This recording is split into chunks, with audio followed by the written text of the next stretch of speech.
This place has some of the richest diversity of wildlife. There are all manner of monkeys and lizards and snakes. But if you'd come here, say 150 years ago, when this was still one of the most remote places on Earth, it's just a possibility that you might have followed one of the winding forest paths and happened suddenly upon a middle-aged Englishwoman standing, painting furiously. The woman's name is Marianne North, a Victorian rebel in petticoats.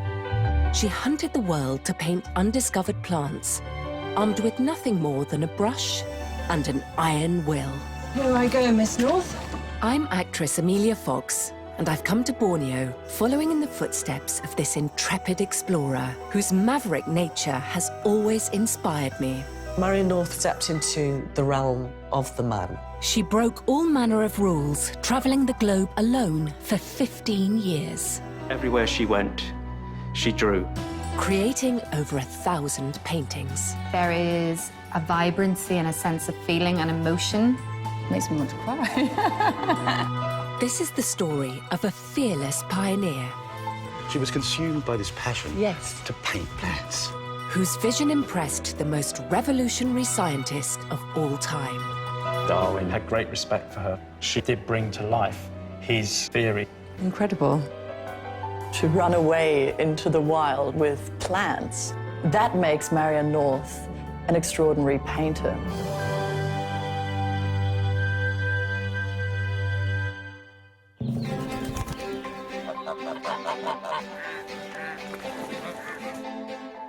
You wouldn't believe that I'm in one of the most densely populated cities in the world. But this is a 300-acre oasis of calm in southwest London. This is Kew Gardens.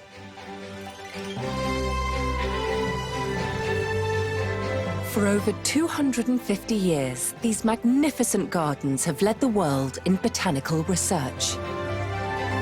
Under Queen Victoria, it became the scientific powerhouse of the British Empire. It's here at Kew where it all began, where a feisty woman, Marianne North, was inspired to collect and paint the most remarkable plants, travel to the far corners of the world, and bend the rules of tradition. For me, Marianne North is a visionary, a hidden treasure whose life and work merit exploration. At a time when women occupied the drawing room, this Victorian trailblazer openly shuns domestic stereotypes. She travels across 5 continents, discovers unknown species, and brings the natural world alive in the most mesmerising way. I've grown up taking my rights as a woman for granted. I vote, I work, I have choices. Marianne lives at a time when the very idea of educated women is ridiculed. The Royal Society of Science didn't admit the first female fellow until 1945, almost 3 decades after women won the vote in 1918. It's a testament to her strength that Marianne defies those boundaries. Marianne is certainly extraordinary in many ways. I think her outlook on life is quite unusual. She undoubtedly lives a life less ordinary and seeks out thrilling and adventurous experiences. Marianne's adventurous spirit and curious mind is evident from a young age. Born in Hastings in 1830, her father, Frederick North, a well-connected and wealthy landowner, encourages her passion for the natural world and Kew Gardens. It's like a natural playground, where London society, botanists and scientists came to enjoy and learn about the extraordinary life of plants. It can also lay claim to being one of the most biodiverse places on Earth. For me, Kew Gardens is a wondrous canopy of ever-changing earthly beauty. And it's incredible to think that it was just as wondrous in Victorian times for the intrepid Marianne North.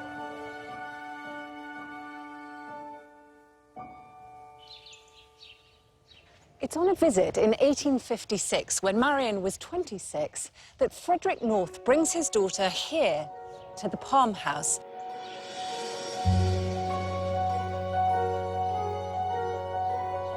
For Marianne, it's like walking into a fantastical alien world. This is one of the wonders of the Victorian age. Half an acre of iron and glass.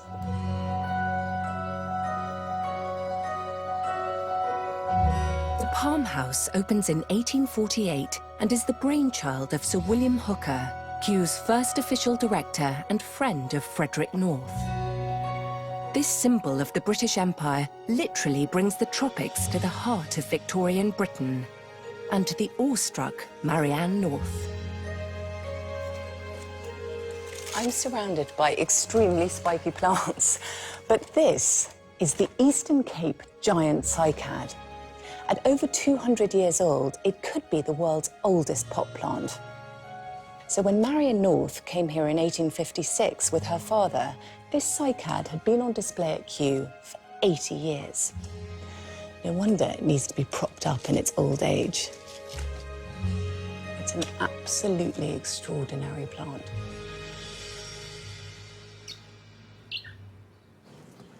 But there is another plant here that is even more thrilling for the young Marianne.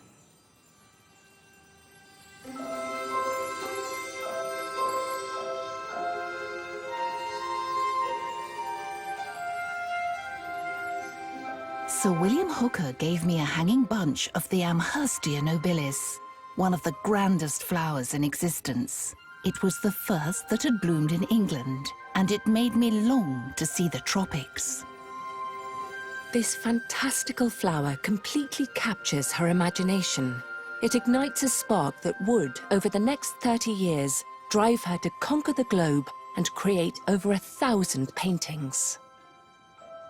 Now, if you can imagine, for the past 5 years, Marianne has thrived as a watercolour artist, constantly painting flowers, landscapes, and every aspect of the natural world.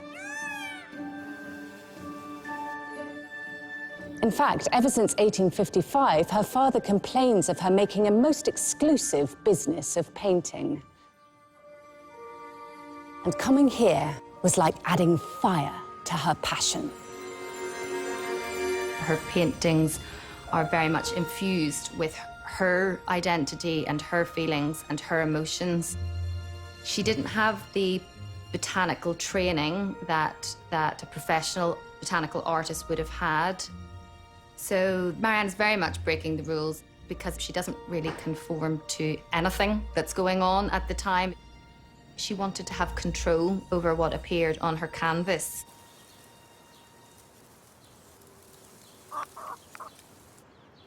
Marianne has such a pioneering spirit, the passion with which she paints.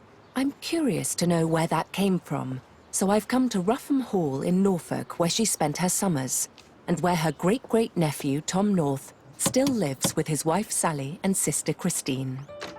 Hello. Hello, Tom. How I'm nice to Emilia. meet you. Lovely to meet you. Welcome to our little house. Thank you so Come much. in.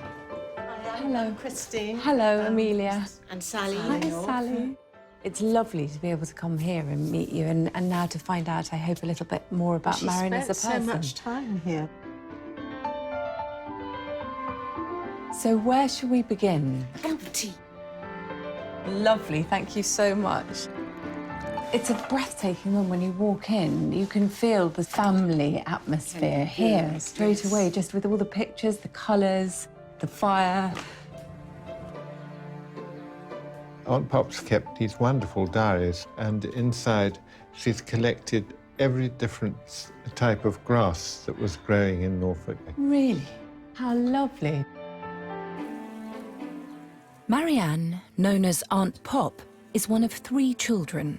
Her father's a Member of Parliament for Hastings, and she enjoys a privileged upbringing. He must have been an extraordinary man, I think, with great charm. They were very, very close. It was him that gave her the nickname Pop.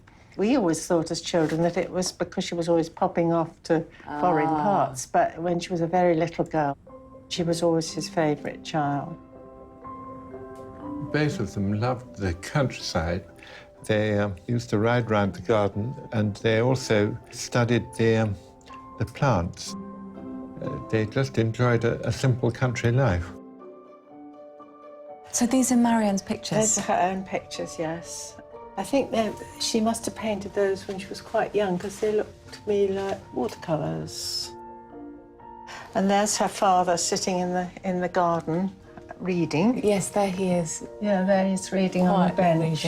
And they spent a lot of time in their garden at Hastings. They're amazing gardens from these pictures. Her father built 3 greenhouses in the gardens with different temperatures in each house, rather like at Kew. They worked in the greenhouses pretty well every day. And so do you think he taught Marianne about I think plants he must. I would think he was pretty knowledgeable as well. But I think she sort of overtook him, as it were. She was always mad about plants, and she used to wash the plants and tend the sick ones. Her mind seems to have been slightly different to the average Victorian lady. To do something so spirited, to go off on these travels, makes her slightly unique for the time. I think she was a very independent spirit. Yes. I know her father sometimes used to get worn out by her. She was so energetic. But Marianne was definitely #1 in his life, I think. She was the absolute apple of his eye. My first recollections relate to my father. He was, from first to last, the one idol and friend of my life.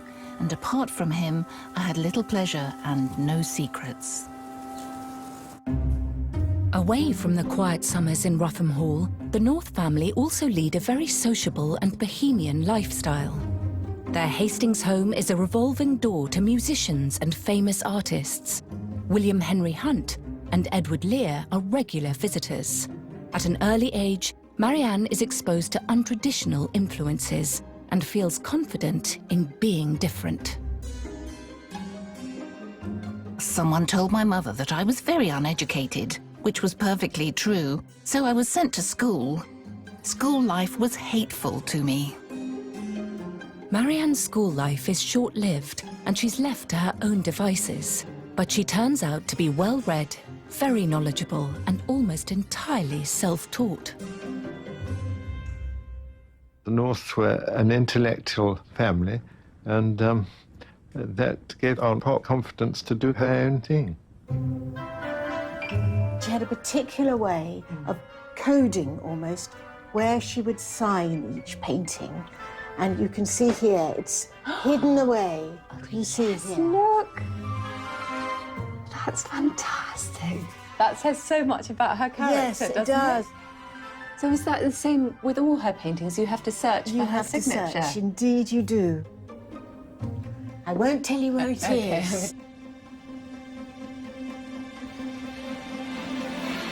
There it is. And you found it. It's like being a child. Found searching. it, Yes. it is, yes. It's so clever. I love it. Marianne rather relished being quite different and sometimes perhaps even played up to it. It would have been expected for most women to simply get married, have children and stay within the domestic environment, whereas she, from quite an early age, was striving to be different.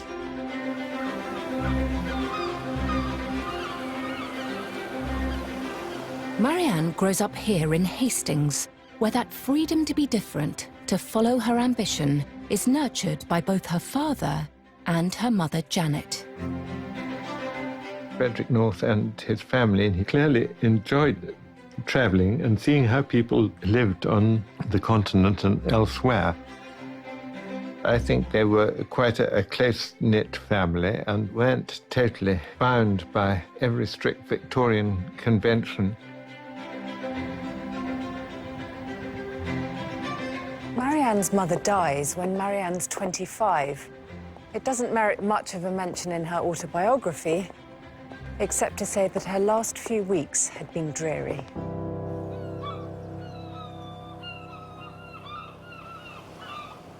But it's an important moment because Frederick North never remarries and Marianne makes a promise never to leave his side.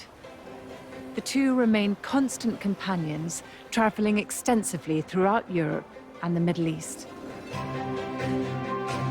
Marianne captures their expeditions in exquisite watercolour drawings. But 1868 marks a creative turning point. Australian artist Robert Dowling gives her first lesson in oil painting. She describes the experience as a vice like dram drinking.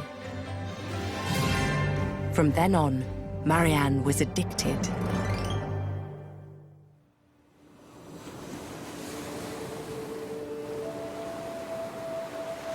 Marianne North's world suddenly collapses when in October 1869, Her father, Frederick North, dies. The last words in his mouth were, "Come and give me a kiss, Pop. I am only going to sleep." He never woke again and left me, indeed, alone. according to her own account, she goes into a kind of hibernation and then emerges with this very British, stiff upper lip response. I could not bear to talk of him or of anything else, and resolved to keep out of the way of all friends and relations. I left the house at Hastings forever. Marianne, nearly 40 years old and mistress of her own destiny, sets off on her travels. She possesses a large fortune and can do absolutely as she pleases. Finally, her rage to see the tropics is fulfilled. Marianne's gateway to the globe begins in America. Her horizons are magnified. She's enchanted by grand, giant trees and the breathtaking Niagara Falls.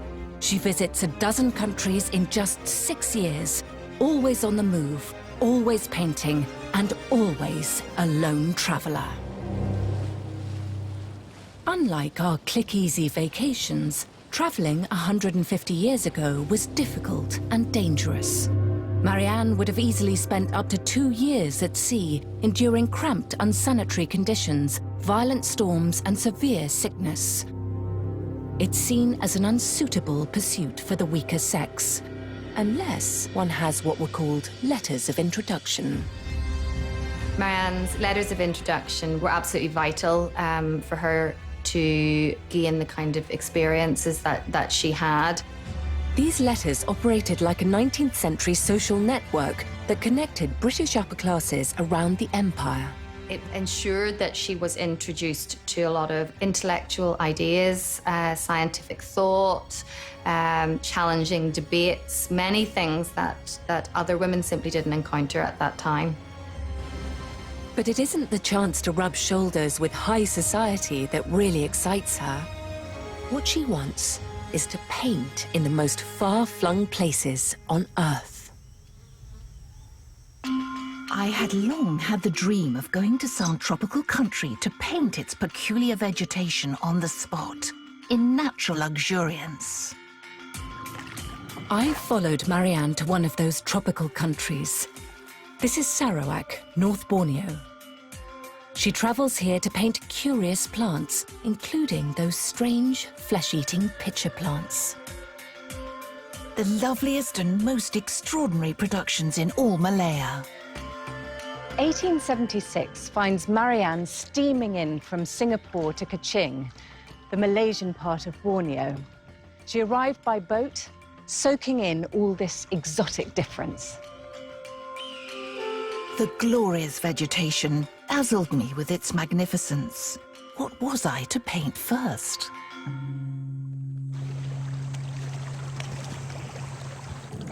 North Borneo was a bizarre outpost like no other. In the 19th century, explorer James Brooke helped crush a rebellion against the Sultan of Brunei. He was given Sarawak and the title of White Raja. By the time Marianne North comes here, with the inevitable letter of introduction, the second White Raja, nephew Charles Brooke, was firmly in charge. He rules with a staff of 20 English officers, 100 soldiers, and a wife titled the Rani, who he imported from England to produce an heir. The Astana, meaning palace, was the official residence of the Raja and Rani.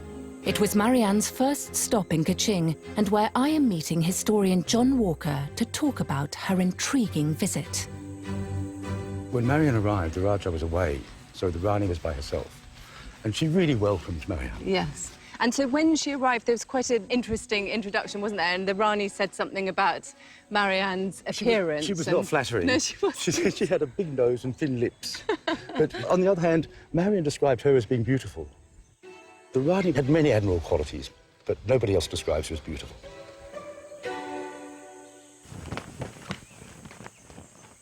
We learn a lot about Marianne in the Rani's autobiography.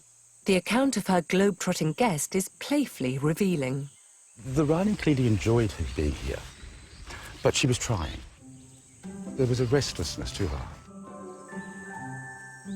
After luncheon, Miss North was hurtlingly energetic. With the thermometer at 80 degrees in the shade, I was longing for my siesta.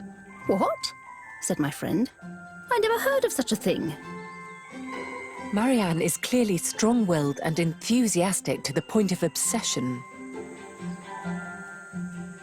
Do you think there was something more to her need to travel to such far-flung places? Emilia, it wasn't an interest, it was a passion. Yes. It was an absolute passion. She was driven. Yeah. And we have to remember that she actually was a botanist. We think of her as an artist because she painted. But in the absence of colour photography, those paintings are a vital contribution to science. Mm-hmm. And it was a male-dominated world. Yes. She wanted to be taken seriously by Hooker, who was the director of Yes. Kew Gardens, and he did take her seriously. This is an extraordinary achievement for a 19th century woman. Marianne was different because she wasn't just travelling for the point of travelling. She was consumed by this passion to paint plants. Yes, and she didn't seem bothered by the heat or the dangers in her quest for finding them. She was very practical about it. So the Rani was shocked. She comments she has short petticoats, which she always hitches up. Yeah, that's right. And then she's in the boat and she says that she sat there with her knees en évidence. It's just a fantastic image, isn't it? Once Marianne finishes shocking and charming her hostess, she sets her mind on one purpose: finding those peculiar pitcher plants. She was like a child in her excitement. The very day she arrives, she scolds the Rani, "I want to go and see some picture plants." The Rani's never heard of them. Right. So they have to ask one of the houseboys, and he knows where they are in the forest. So she grabs the Rani, they jump in a little canoe, row up the river and down a creek, clamber through the mud, and they find a collection of pitcher plants. And she's delighted. Yes. So the next day the Rani says, "What do you want to do?" She said, I'm going to paint while they're fresh." So she spent the entire day painting them. And from that moment, I did very truly love Miss North. She was an artist. She felt the beauty of our surroundings. She loved flowers and all beautiful things. Marianne North's works have a pulsating liveliness that is drawn, I think, through her use of oil painting. Botanical drawings would usually be in pencil or watercolor. By using oils and refusing to follow traditional codes of scientific illustration, Marianne blurs the lines between science and art. The thing about North's use of oils is that it is totally natural. She just takes the colour, places it onto the paper and mixes it, which is quite unusual. And given some of the detail that she accomplishes, it's quite extraordinary. But what's extraordinary to Marianne isn't just the excitement of painting. It's her botanical curiosity and the hunt of the plant itself. Here I go, Miss North. And now I want to have a taste of that adventure, to see what excited Marianne, to find those bizarre carnivorous plants. It looks unreal, like we're in a film and this is a film set. Maybe we are.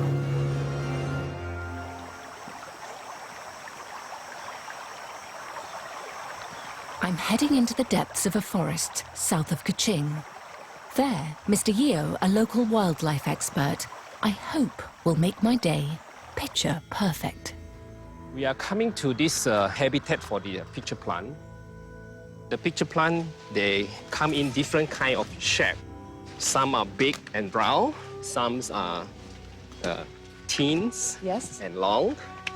Some are green in colors, some are purple color, some are red in color, and some are spotted. So that must have been why Marianne wanted to come to Borneo. Yes. Ah, a sheer cliff face. There are 30 to 40 species of pitcher plants in Borneo, around 20 in Sarawak alone. It's no wonder Marianne came here, battling challenging terrains to catch a glimpse. Are you all right? All right, thank you.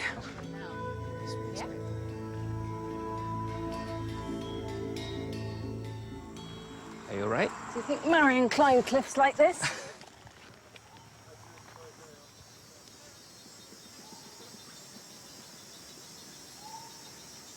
So the way you find the pitcher plant is you have to look on the ground, or you have to look on the plants. So it's like an Easter egg hunt, but with pitcher plants. Come on. All right. Oh my goodness, Yes, yes, this is one of the species, yeah. I found one. Yes, congratulations. You have good eyes. Wow, they're massive. extraordinary. Yes, I've never seen yes. anything like them. They're well named as pitcher plants, aren't they? The one growing up here is the upper picture of this plant. And there must be a lower picture on the ground. So if you look around, then probably you will find one of it. I see one there. Where? Yes, yes. Okay, come this way. See? Yeah. Wow. See? They're All right. huge. Okay. What would happen if you touched that? You might be bitten by the pitcher plant. Are you serious? What, if you put your finger in there? No, no. It's a harmless, okay? Okay. Thankfully harmless for humans, but not for unsuspecting insects. The way they lure the insects is they produce a nectar under the lips here, okay? Yeah. This is the layers for the ants or insects. Oh, I see. It helps them get up there. Yes. So it's clever. It lures the ants. Yes. They climb up and then they fall in. So it's like a trap. Yeah. It's fascinating. I've never seen anything like that in my life. These are truly intricate plants, trapping ants and other insects that slip down the side of the pitcher into a pool of digestive enzyme. It's sticky and sweet down there, and once the prey is in there, the body slowly dissolves. It's a truly predatory plant.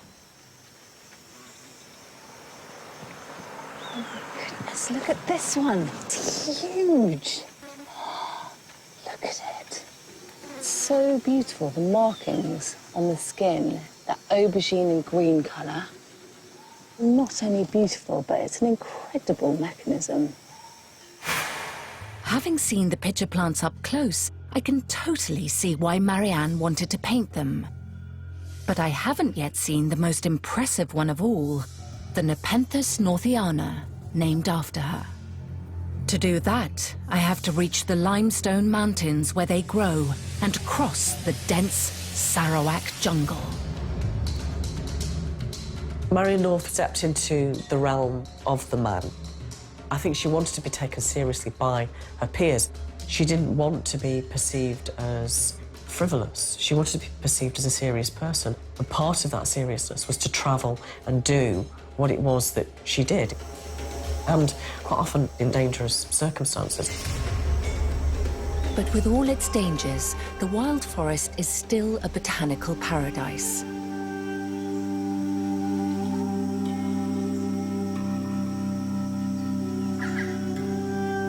The banks of the river were a continual wonder all the way up. It almost took my breath away with its lovely fairy-like beauty. Entirely surrounded by virgin forests and grand mountains. I'm following in Marianne's footsteps, not only in search of pitcher plants, but of all the other amazing flora she found. I'd love to see one of the staghorn ferns that she painted. Marianne's capturing plants in the wild before they disappear. It's so dramatic, this scene, under the canopy of these enormously tall trees. And these ones that hang over the river, they're almost Jurassic.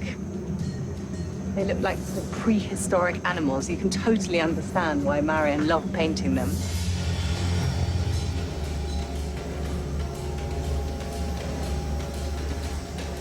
Guiding me through this tangle of trees and vegetation is Ranger Ross Lee.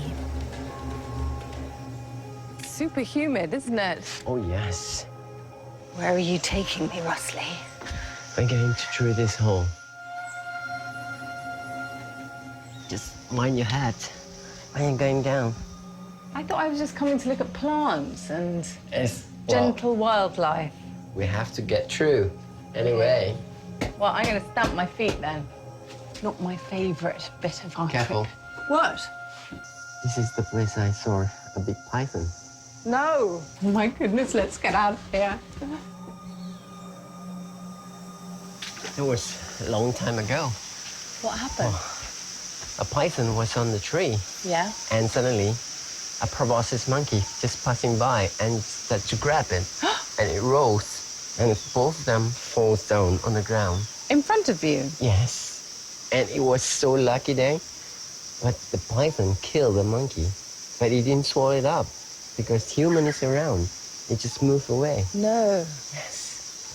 So the monkey just died like that.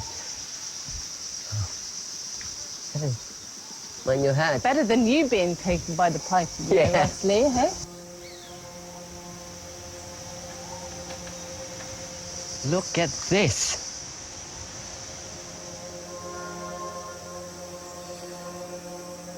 Oh, I've always thought of mangroves as quite spooky. And they are.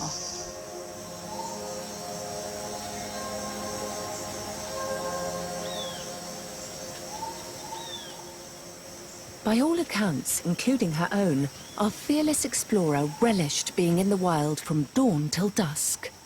The torment of high society was a penance. But through here, at least, was a perfect world of wonders.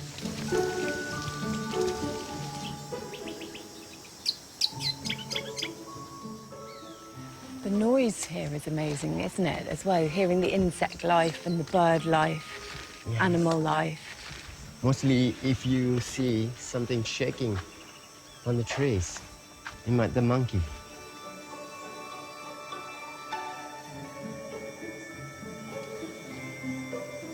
There he is. Look at that. Oh. Can you see the big nose? Yeah. Yeah? Yeah. Big stomach? Yeah.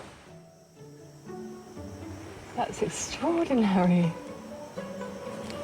There's nothing that quite prepares you for seeing an animal like this in the wild. He's a really unusual looking character. It's so exciting. It's incredible.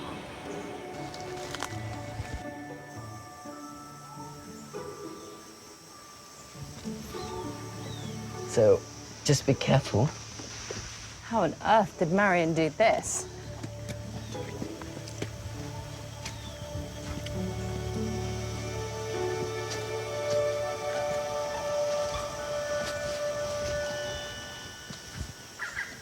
It's hard to imagine how Marianne coped with the terrain and the heat in her Victorian dress.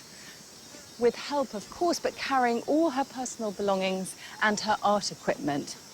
And she was so anxious to examine the plants that she didn't want to be carried in case she missed out on seeing them. Mind your head. Thank you. Oh, my goodness. Is that what I think it is? Is it a crinum? Yes. Crinum northianum, named after Marianne. Yes. It's so beautiful, and you can see it's flowering. And it is so exactly like what she painted. Marianne's depiction of this species in its natural surroundings is sent to Kew, where a botanist realizes it's unknown to Western science It's officially named after her in 1882. Marianne North is painting in the wild. That is a hugely different process as an artist. She's not assessing the specimen as a scientific illustrator would. Rather, she is in there making a very emotional representation. I can see why she fell in love with it here. But behind this enchanting natural beauty, Marianne faces many hidden dangers. This is an age of primitive medicine. Travel's a risk, tropical disease is rife, and Marianne isn't immune. I had a terrible attack of my old pain. I was too weak to think of starting on any expedition for some time. Over the course of her travels, she comes down with typhoid, influenza, rheumatic fever, not to mention broken bones. What she did was hard and treacherous. But she never gave up. And neither will I. I'm back on the hunt for that special pitcher plant, the elusive Nepenthes northiana. It's rare, lives at high altitude, and finding it is not for the faint-hearted. Like Marianne, I have to travel 15 miles into the jungle, over broken bridges, through narrow caves, up Jurassic-like routes, to reach the only place where the Nepenthes northiana might be found, the ancient limestone mountains of Tagora. When making her way through trackless terrain, Marianne North has only one rule: not going willingly anywhere where I could not see my feet.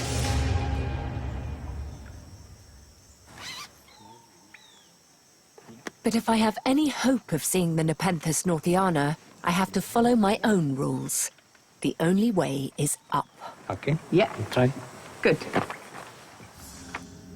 Ready to climb. Below. Okay.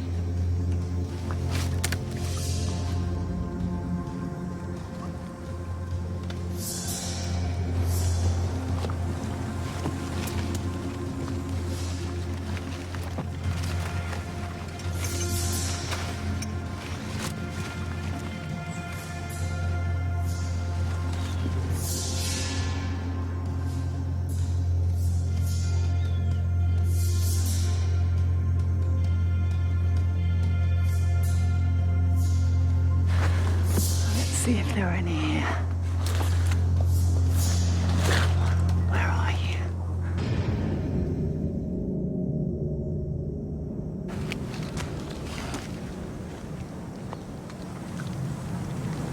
Nope.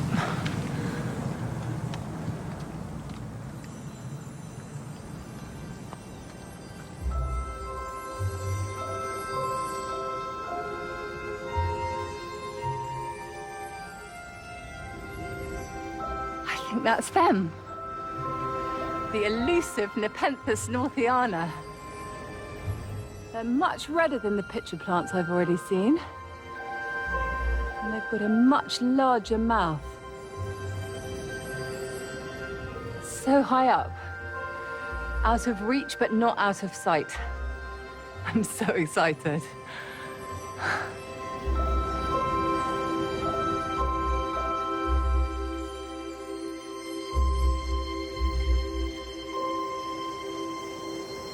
Wow, what a view. It's absolutely incredible and worth all the sweat and climbing to have caught a glimpse of this rare treasure in its natural habitat. And it was special when Marianne found it because no one had ever seen it before. But it's even more special for me because the Nepenthes northiana might not be around for much longer.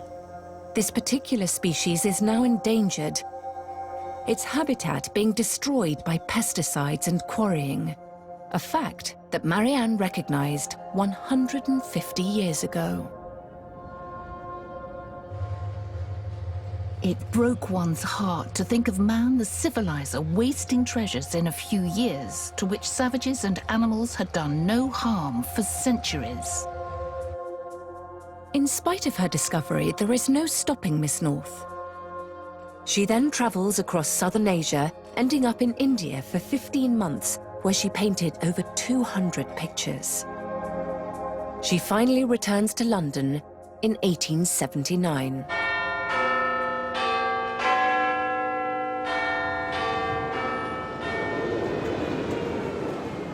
What she finds is a very different scene to when she abandoned British shores 10 years ago. Scientists, artists, and London society are now starting to take her seriously. Marianne exhibits some of her work at the Conduit Street Gallery. Many flock to the event, proving to the world that she is a true botanical explorer as well as an artist. I am so puffed up with praise bestowed on my Tenerife work.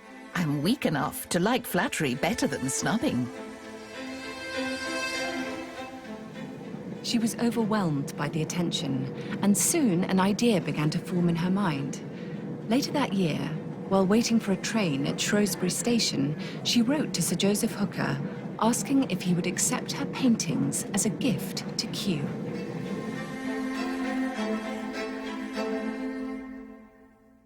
It would be a great happiness to know my life had not been spent in vain, that I can leave something behind which will add to the pleasure of others. Marianne refers to her first exhibition paintings as my children from Conduit Street. After her father's death, it is art, not relationships, that she yearns for. In fact, she describes marriage as a terrible experiment. Marianne North was pursued by suitors, but she never followed through. She wasn't particularly serious about their affections towards her. I have no love to give you or anyone. It has all gone with him. I have not the smallest intention of marrying you or anybody else. But there is one man who would become Marianne's closest friend since her father. In him, she finds a soulmate. With the case of Dr. Burnell, North is very taken by him, I think. She admires his intellect. Dear Dr. Burnell, I am not the only one to whom it will be a joy to see you again. There must be very many. I think it was a deliberate choice not to marry, because it may well have stifled her project. So you need not fear my designs on your freedom. For Marianne, marriage meant a loss of freedom. If she had have married, her finances would have become her husband's. Inevitably, marriage would have also constrained her in terms of how she chose to live. Since her father died, she didn't know what to do with herself other than paint. She did carry that grief around with her, and I don't think that she would have known how to really sit still. It does make me think that it was her love for plant hunting and painting that left no room for anything else. Her work is her life.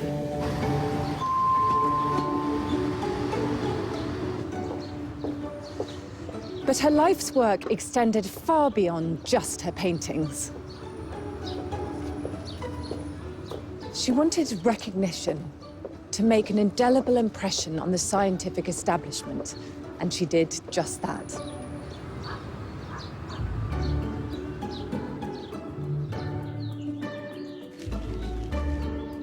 I'm back at Kew to find out exactly how Marianne made her mark on the male-dominated world of natural science. Kew was and is the unrivaled authority on botanical research. In the days before genetics, microscopy, and high-res photography, a carefully dried specimen would be sent here to the herbarium to be described and recorded. So this looks like a very old specimen to me. Yes, this is quite old. This is a Nipophia. Otherwise known as the red hot poker? Yes, commonly known as the red hot poker. It's actually Nipophia northii, named after the lady who collected it. Marianne North. Yes, Marianne North. And she did so in 1883 when she made a painting of it. I can actually show you what this looks like, which is in here, when I can find the right page. There we are. So a little bit more recognisable, perhaps, as a red hot poker there than this dried specimen here, which has obviously lost its colour. It is very, very old. It is very old and very precious. The red hot poker is only one of the 4 species, including a genus named after Marianne. There's the Northia seychellana, the beautiful Crinum northianum that I spotted in the jungle, and of course, the magnificent Nepenthes northiana. I can't believe that, actually seeing it here. Is that quite unusual to have your name permanently attached to a plant? Yes, it is. I mean, there are obviously lots of people who have a plant named after them. Right. But generally speaking, they were professionals. Marianne wasn't a professional scientist herself. And so, yes, it was really quite unusual. Incredible. Yes, she was quite an incredible woman in many, many respects. Yeah. There's no doubt that Marianne's artistic vision was drastically radical in its time. Traditional scientific illustration depicts a single plant on a white background, whereas Marianne places the plant in its natural habitat, surrounded by other plants and animals. A vision that reflected a controversial and essentially Darwinian perspective. And what was her relationship to Darwin and Darwin's theories? He'd known her since she was a child because he was a friend of her father's. So we know that he very much appreciated her artwork. And I think that was because they did bring to life his theories and made them more understandable to the average person. Marianne read Darwin's Origin of Species, published in 1859. From then on, she eagerly embraces his theory of evolution. He was, in my eyes, the greatest man living. The most truthful, as well as the most selfless and modest. Always trying to give others, rather than himself, the credit of his own great thoughts and work. In 1880, Darwin bestowed her with the highest accolade. I was much flattered at his wishing to see me. And when he said he thought I ought not to attempt any representation of the vegetation of the world until I had seen and painted the Australian, I determined to take it as a royal command and to go at once. Marianne spends close to a year travelling across Australia, Tasmania and New Zealand. She produces over 300 pictures, which she proudly shares with Darwin. I am so glad that I have seen your Australian pictures. I am often able to call up with considerable vividness scenes which I have seen, but my mind in this respect must be a mere barren waste compared with your mind. I remain, dear Miss North, yours truly obliged, Charles Darwin. What would you say Marianne's place in botanical history is? She's left us a really quite important legacy. I mean, as well as the plants that she actually discovered, she's one of the first people who's really taken these images of plants in their natural environment and used it to educate and inform at a more popular level. These are to help the public understand the botanical world. I think we find Marianne North's paintings so fascinating because we see her abandoning herself to her instincts, following these Darwinian theories and mixing those together. That's what we admire and can appreciate now, rather than seeing just a sort of rule-breaking eccentric. Marianne North dedicated her life to preserving our most precious asset, nature. Yet that dream came at a price. The relentless travelling and persistent illnesses she suffered claimed her life at the young age of 59. And it's here at Kew, the place she loved and respected most, where her greatest legacy lives. the Marianne North Gallery. Sir Joseph Hooker accepted her proposal, and this humble building, built at her own expense, opened in 1882. It houses the longest permanent solo exhibition by a female artist in the world.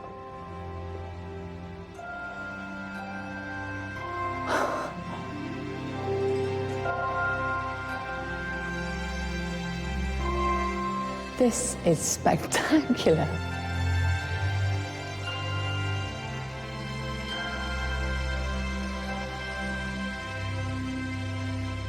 This is the most beautiful. I mean, it's phenomenal.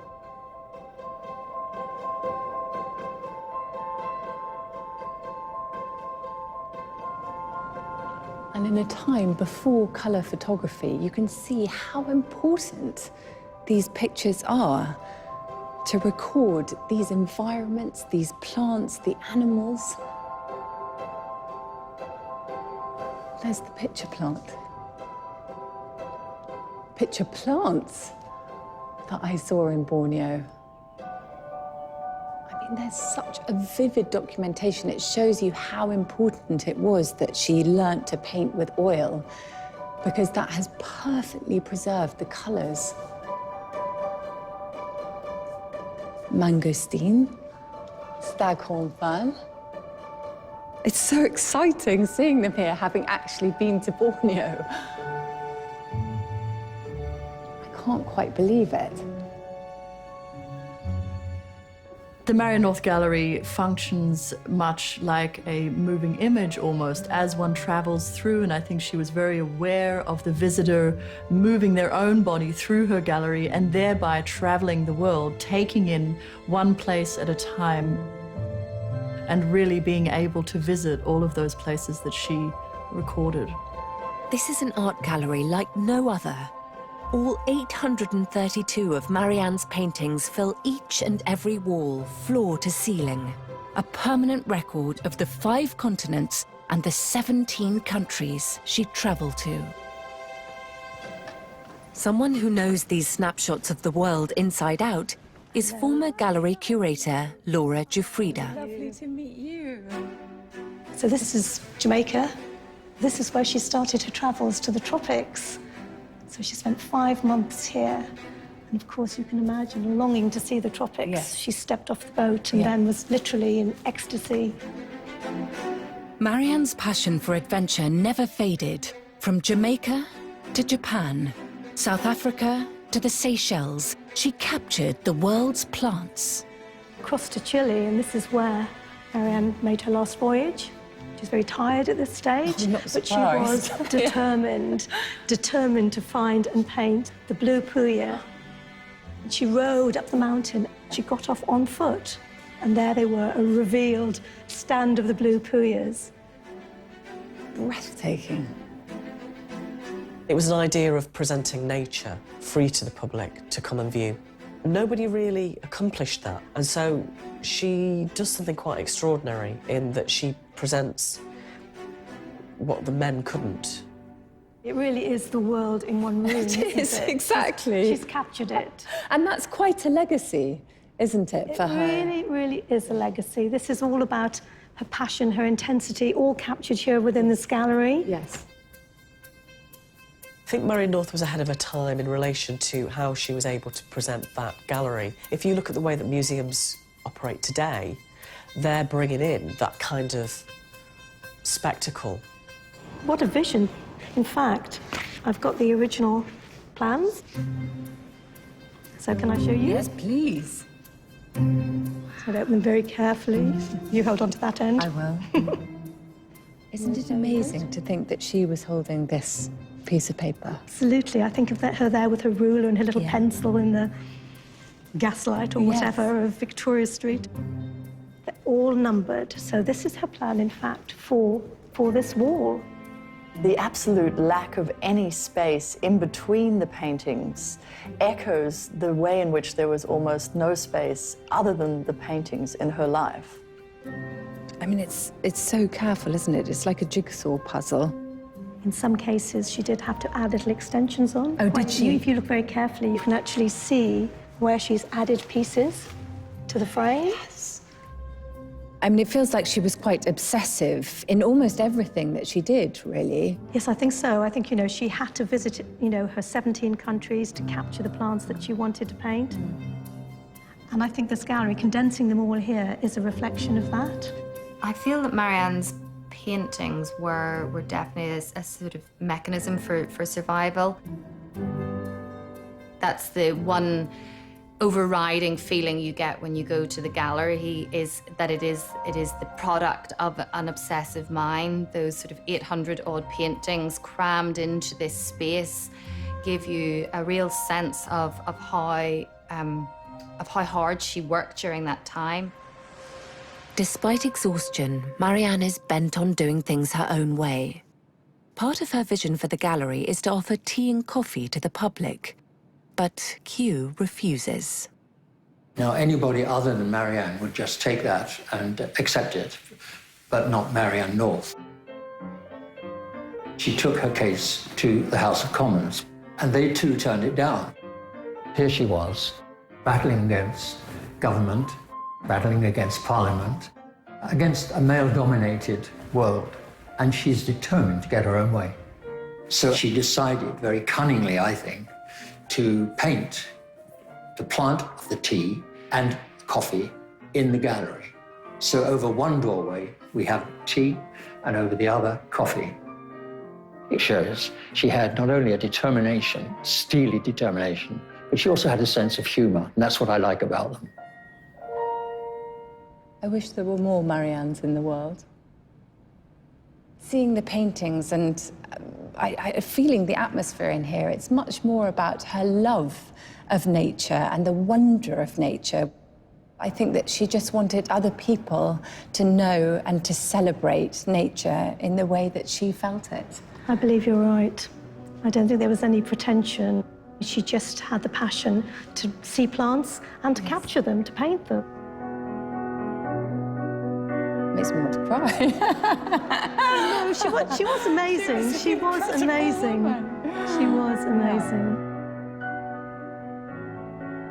I think Marianne North was happy to break artistic rules, was happy to break scientific rules in order to produce a vision that was very much her own. And that is what was so unique about her as a woman in the 19th century and what makes her very inspiring today.